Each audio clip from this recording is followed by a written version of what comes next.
Namaskar, Jai Shri Krishna. Imputing text 16, text 17 and text 18 of chapter 17, the divisions of faith of Srimad Bhagavad Gita. Text 16. Manah prasadah saumya tvama mauna matama vinigrahah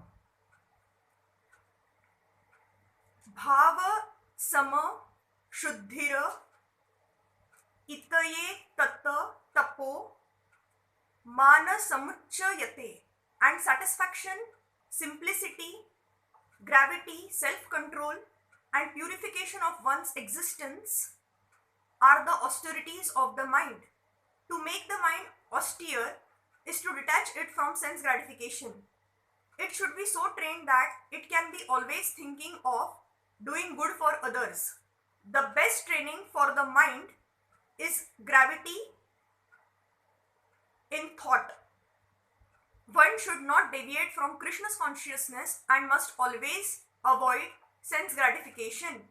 To purify one's nature is to become Krishna's conscious. Satisfaction of the mind can be obtained only by taking the mind away from thoughts of sense enjoyment. The more we think of sense enjoyment, the more the mind becomes dissatisfied.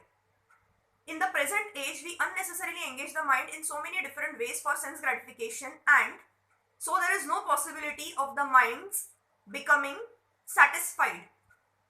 The best course is to divert the mind to the Vedic literature, which is full of satisfying stories, as in the Puranas and the Mahabharata. One can take advantage of this knowledge and thus become purified. The mind should be devoid of duplicity and one should think of the welfare of all. Silence means that one is always thinking of self-realization. The person in Krishna's consciousness observes perfect silence. In this sense, control of the mind means detaching the mind from sense enjoyment. One should be straightforward in his dealings and thereby purify his existence. All these qualities together constitute austerity in mental activities. Text 17.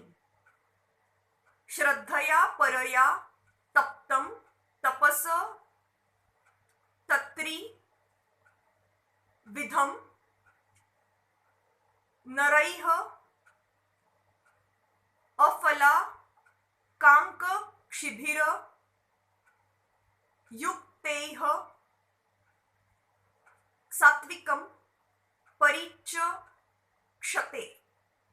This threefold austerity, performed with transcendental faith by men not expecting material benefits but engaged only for the sake of the Supreme, is called austerity in goodness. Text 18. Satkar man puja ratham tapo dama bhena chaiva yata kriyate tadiha proktam rajasam chalam dhruvam. Penance performed out of pride and for the sake of gaining respect, honor and worship is said to be in the mode of passion. It is neither stable nor permanent.